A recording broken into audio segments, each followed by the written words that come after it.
በስተመጨረሻም አቶ ለይኩን ከባድ ችግር ውስጥና እንዲሁም ደግሞ አጣብቂኝ ውስጥ ገባ። በወይዘሮ ዝናሽ ምክንያትም አሁን ላይ ያለበት ሁኔታ በጣም ከባድ ነው። ምክንያቱም የዳግም አባትን አስወግዶታል። ዳግም እውነትም ያንቺ ልጅ ነው እንዴ ሲላትም ሁለቱም ክላስ ላይ ሲንሾካሾኩ ነበረ። እናም ውሽማዋ ነህ ሲልም አዎ ዳግም የኔ ልጅ ነው አለ። እናም በስተመጨረሻም ነገር ግን ማንም የሚሰማ አልመሰላቸውም። ሁለቱም ክላስ ላይ ሆነው እያወሩ ወይዘሮ ዝናሽ እባክህን ከህይወቴ ውጣልኝ እያለችው ነበረ። ከዛም እሺ ለልጃችን ለዳግም ስትይ እባክሽን እኔ እኮ መቼም ልተውሽ አልችልም፣ ሁሌም አስብሻለሁ ሲላትም ውሽማዋ አይ እንደዚህ የሚባል ነገር የለም በፈጠረክ ዳግምን እኔም እወደዋለሁ ለእኔም ልጄ ነው እያለችም ስታወራ እንዳጋጣሚ አቶ ለይኩን በመስማቱ በጣም ተናዶ እንዴ ነሽና እውነትም ያንቺ ልጅ ነው እንዴት እስከ ዛሬ ድረስ ደበቅሽኝ በሚለው በጣም ተናዶ አንቺን ሳይሆን እሱን ነው ማስወግደው ሲልም አይ እኔን አስወግደኝ እኔን ግደለኝ ብላ ራሷን አሳልፋ ብትሰጥም በስተመጨረሻም የዳግም አባትን ላይመለስ አስወገደው ማለት ነው። በጣም ያማል እና በስተመጨረሻም ይሄን ካደረገ በኋላ ፖሊስ ደረሰ እላችኋለሁ። አሁን ላይ ከባድ ችግር ውስጥና አጣብቂኝ ውስጥ ገብቷል። ይህንን በመስማቱ ደግሞ ዳግም በጣም እጅግ በጣም ልቡ ተሰብሯል ማለት ነው። በጣም ያማል። ምክንያቱም ያልታሰበ ነገር ነው የተፈጠረው። በተፈጠረው ነገር ራሱ የሚገርማቸው ነገር አቶ ለይኩን በጣም በጣም በጣም የተናደደው ይህ ሁሉ በአንቺ ምክንያት ነው፣ አንቺንም ባጠፋሽ ደስ ይለኛል፣ እኔ እንደውም ፖሊስ ከመጥራትሽ በፊት እኔው ራሴ እጄን ለመንግስት እሰጣለሁኝ ሲልም አይ ሚስጥሩን አብረን እንሸፍናለን አብረን እንወጣዋለን ብትልም በስተመጨረሻም ፖሊስ ደረሰ። እንዲሁም ደግሞ ዳግምን በመስማቱ በጣም እጅግ እጅግ በጣም ልቡ ተሰብሯል። ሰላም ሰላም፣ ውድና የተከበራችሁ በያላችሁበት ስፍራ ሰላማችሁ ይብዛ። ለዚህ ቻይናል አዲስ ከሆናችሁ ላይክ፣ ሼር፣ ሰብስክራይብ ማድረግ አትርሱ። ቀጣዩን ፓርት ይዤላችሁ መጥቻለሁ። እስከ ቪዲዮ ፍጻሜ ለመከታተል ሞክሩ።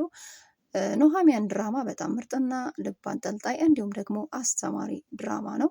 ሀሳብና አስተያየታችሁን በኮሜንት አስቀምጡልኝ ማለት ነው። እናም የዳግም አባት ቪዲዮ እንደተመለከት ነው ላይመለስ ሄዷል ማለት ነው። እናም ዝናሽን በሳቱ እኔን ግደለኝ እባክን፣ እሱን ምንም አታደርግ፣ እሱ ምንም ያጠፋው ነገር የለም ብትልም ጭራሽ በቃ በፍጹም እሱን ማስወግደው በሚለውም ሲከራከሩ በመሀል ደግሞ ሮጦ ወጣና ዝናሽን ለመታደግ ሲል ምክንያቱም በዛን ሰዓት ሊተኩስ በነበረበት ሰዓት ወይ ዝናሽ ላይ ወይ ደግሞ የዝናሽ ውሽማ ላይ ሊያርፍ ይችላል ሽጉጡ ማለት ነው። እናም የሚገርመው ነገር ቢኖር ወዲያውንም ዝናሽን ወደዛ አስጠጋትና ሊደባደብ መጣ ከአቶ ለይኩን ጋር የዝናሽ ውሽማ ማለት ነው። ከዛም በኋላ ሲደባደቡ ወዲያውኑም ሽጉጡም ተወከሰበት። ለምን መጀመሪያም አደርገዋለሁ ብሏል አቶ ለይኩን። መጀመሪያ እሱን ጨርሼ ከዛ ወደ አንቺ እመጣለሁ ነው ያለው። ከዛ እሱ እንዳጋጣሚ ሲደባደቡ ወዲያውኑም ሽጉጡም ተወከሰበት። ከዛ ሲያየው አርፏል፣ ሞቷል። በጣም ደነገጠ፣ በጣም አዘነ። ይሄ ሁሉ በአንቺ ምክንያት ነው ብሎ ዝናሽን መውቀስም ጀመረ። የሰው ነፍስም ማገድዬ ሚስጥሬን እንዳትሸፍኝልኝ ለፖሊስ ደውይና ፖሊስ ይምጣ። ከዛም በኋላ እሱም ወንጀለኛ ስለሆነ እንግዲያውስ እኔም በቃ ባደረኩት ድርጊት ግልጹን ተናግሬ እታሰራለሁ አለ። እናም እንደዚህ እያለ ሳለ ነው ፖሊስ የደረሰው። በጣም ከባድ ነው። ምን ይፈጠራል ብላችሁ ታስባላችሁ? ሲቀጥልም ኑሃሚን፣ በነገራችን ላይ ኑሃሚን ናሆምን ትወዷለች። ናሆም ደግሞ ኢምራንን ያፈቅራታል። ኢምራን ደግሞ ለጥቅማ ጥቅም ነው የቀረበችው። እውነት ለመናገር የእውነት ብታፈቅረው ኖሮ ይሄን አታደርግም። በጣም የምታሴረው ሴራ በጣም ኃይለኛ ነው። ከዚህ በፊት ቪዲዮን ከተመለከታችሁ ራሱ ዝናሽ አትወዳትም ኢምራንን። እባክሽን በፈጠረሽ ኢምራን ልጅን አትውጅብኝ፣ ነገር ግን የኔም ሚስጥር ለመጠበቅ ያህል ስትይ እውነት እንኳን ለማግባት እንኳን ብትፈልጊ ትዳራችሁ በውጭ ላይ እንጂ እዚህ ቤት ሲያምርሽ ይቀራል፣ በፍጹም አይሆንም አለቻት ወይዘሮ ዝናሽ። እንግዲያውስ ሚስጥሩን በአደባባይ አወጣለሁ ያለችው ያ ምንድን ነው? ዳግም የዝናሽ ልጅ እንደሆነና ውሽማ እንዳላት ለመናገር ነው። ግን ዞሮ ዞሮ ይኸው ሳይታሰብ በአደባባይ ሚስጥሩ ወጣ። ሚስጥርን አንቺ ጠብቂልኝ፣ እኔ ግን እስማማለሁ፣ ግን በፈጠረሽ ልጄን እንዳትጎጂው፣ እዚህ ቤት ግን እኖራለሁ የሚባለው ነገር ዘበት ነው ስትላት ነበረ። እንግዲያውስ እንተያያለን፣ ዳግም ልጅሽ መሆኑን ቀጥታ ለአቶ ለይኩን ብናገር ምን ሊፈጠር ይችላል አስቢበት አለቻት፣ አስፈራራቻት። አሁን ያው በስተመጨረሻ ዞሮ ዞሮ ሚስጥሩ ተሰማ።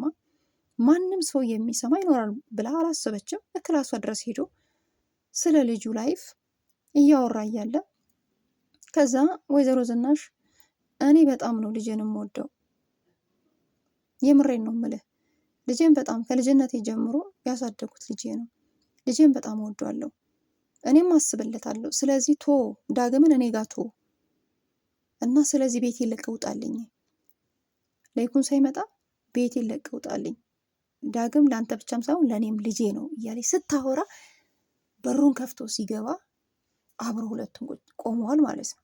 በጣም ነው የደነገጠው፣ በጣም ነው ያዘነው። እኔ ይሄን ከአንቺ አልጠብቅም ነበር፣ ትክክለኛ ሴት ትመስኝ ነበር፣ በጣም አምንሽ ነበረ፣ መልካም ሴት ትመስኝ ነበረ። ነገር ግን ልጆቼ ምን ላድርግ? አንቺን ገድዬ ልጆቼን ማን ያሳድግልኝ? እና እሱን እንደጨረስኩት አንቺንም መጨረስ አላቃተኝም፣ ግን ልጆቼ ያሳዝኑኛል። ልጆቼ በጣም ክፉ ነሽ፣ ትገርሚያለሽ። ለብዙ ዓመታት ለብዙ ዘመናት ሚስጥሩን ብትሸፍኝው በራሱ ጊዜ እውነት ይወጣል። እውነት ግን በነገራችን ላይ የምሬ ነው የምላችሁ፣ ሚስጥር እንደፈለጋችሁ መደበቅ ትችላላችሁ። በየትኛውም መንገድ በየትኛውም አቅጣጫ ሚስጥር መሸፈን ትችላላችሁ። ግን አንዳንድ ሚስጥሮች የምሬ ነው የምላችሁ የትኛውንም ያህል ብትሸፍኑት በራሱ ጊዜ ነው በገሃድ የሚወጣው። አስባችኋል? እዚህ ጋር አሁን ክላሱን ዘግተው ነው እያወሩ ያሉት። ማንም ሰው እንደሌለ ነው የሚያስቡት። ግን እንደ አጋጣሚ አቶ ላይኩን መጣ። ደግሞ ከመምጣቱ መስማቱ እና ከዚህ በፊት ማለት ነው ኑሐሚን ታውቃለች፣ ኢምራንም ታውቃለች። ሁለቱ በደንብ ነው የሚያውቁት ዳግም የወይዘሮ ዝናሽ ልጅ እንደሆነ፣ አባት እንዳለው ሁሉንም ነገር ያውቃሉ። አሁን ላይ ሚስጥሩን እኔ እሸፍንልሃለሁ፣ ተሸፋፍነን እንኖራለን፣ ፖሊስም መምጣት የለበትም። ሲቀጥል ደግሞ በቃ ቆሻሻ ላይ ወስደን የሆነ ራቅ ያለበት ቦታ ሬሳውን እንጣልና እኔ እናንተ ሚስጥሩን ይዘን እንኖራለን እንጂ ገዳይ ነክ ነፍሰ ገዳይ ነክ ብዬ እኔ አሳልፌ በፍጹም ለፖሊሶች አልሰጥም ስትል፣ አይ ፖሊስ መምጣት አለበት፣ ምርመራ ያደርጋል፣ ከዛ በኋላ እኔ ለመንግስት እጄን እሰጣለሁ። እንደዚህ አይነት ተንኮልና እንደዚህ አይነት ስራ ሰርቼማ በፍጹም አንቺ እንኳን ባታመጪው እኔ ራሴ እጄን ለመንግስት ነው የምሰጠው። ባደረኩት ስራ ለምንድን ነው የምክደው? ምክንያቱም ይሄ ሁሉ በአንቺ ምክንያት ነው። እሱም ወንጀለኛ ነው፣ አንቺም ጥሩ አልሰራሽም። ጭራሽ እስከ ቤቴ ድረስ በሰዓቱ ሁለታችሁንም ባስወግድ ደስተኛ ነኝ። ግን ልጆቼን ምን ላድርግ? እና አንዳንድ ጊዜ በህይወታችን ላይ የሚያጋጥመው ነው ኑሐሚን ድራማ ላይ እያቀረቡ ያሉት። አንዳንድ ጊዜ ምናልባት ከመጀመሪያ ጀምሮ ትዳር እያላቸው ወይ ደግሞ ሳይመቻቸው ሳይሳካላቸው ቀርቶ ሌላ ትዳር ሲይዙ የመጀመሪያው ትዳር ፈርሷል ወይም ደግሞ በቃ ለመጨረሻ ተለያይቻለሁ ብለው ቢያስቡም፣ ነገር ግን እንደዚህ አይነት ክስተቶች በቃ ሳያስቡ ይፈጠራል ማለት ነው።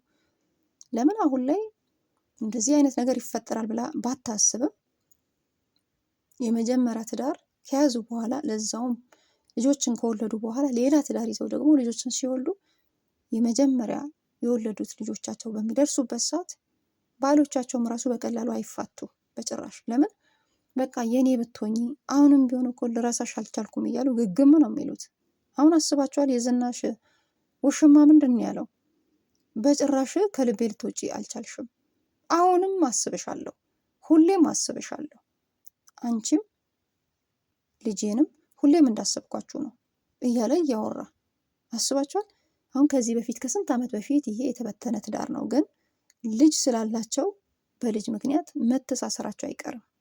በቀላሉ የሚለያዩ አይነት ሰዎች አይደሉም። ብዙም ጊዜም አሁን ባለ ትዳር ሆነው አንድም ልጅም ወለዱ ሁለትም ወለዱ በትዳራቸው ሌላ ትዳር እንኳን ቢይዙም በሌላ ትዳር ላይ ከባድ ችግር ነው የሚፈጠረው። ይሄ ትዳር አሁን ከዚህ በፊት የተለያዩት ነው። ልጃቸውም አድጓል። ነገር ግን እንደ ሚስጥር ነው የያዙት። አሁን ላይ ሳታስበው ተጋለጠች። ዳግም ልጇ እንደሆነም አቶ ላይኩን አወቀ። ለምን? ይህንን ካወቀ ይገለኛል በሚለው ስለምትፈራ ነው የደበቀችው። ከዚህ በፊት ውሽማ እንዳላትም አልተናገረችም። ዳግም ልጇ እንደሆነም አልተናገረችም። ኑሐሚን ታውቃለች። ኢምራንም ታውቃለች፣ ሰምታለች ባለፈው ማለት ነው። እና ከባድ ነው አንዳንድ ጊዜ በትዳር ላይፍ እየኖራችሁ የመጀመሪያው ትዳር አልሳካ ብሏችሁ ሌላ ትዳር እንኳን ብትይዙ እንደዚህ አይነት ችግሮች ይገጥማሉ እንደማለት ነው። ገጸ ባህሪያቸው ይገጥማል። በገሃድም እየተመለከትን ነው። ያው ሁላችንም በገሃድ እንመለከታለን። ያጋጥማል። ከባድ ነው ብቻ እና በጣም ያማል። የወይዘሮ ዝናሽ ውሽማዋን አቶ ላይኩን አስወገደ። አቶ ላይኩን ውሽማዋን ላይመለስ ነው የሸኘው። በጣም ከባድ ነው። አስባችኋል? በድንገት ህይወቱን ሲያጣ እና ከባድ ነው ብቻ ድራማ ይሁን እንጂ በገሃድ ስንመለከትም እንደዚህ አይነት ነገሮች አሉ ነው የምላችሁ። እናም ሲቀጥልም ናሆም ደግሞ ያው ክንፍ እያለ ነው ለኢምራን ክንፍ በቃ ምን ልበላችሁ። ኑሐሚን ደግሞ ናሆምን ትወዷለች እና ከባድ ነው ብቻ ያም ይህም ሆነ እውነት ተደብቆ አይቀርም። ቻው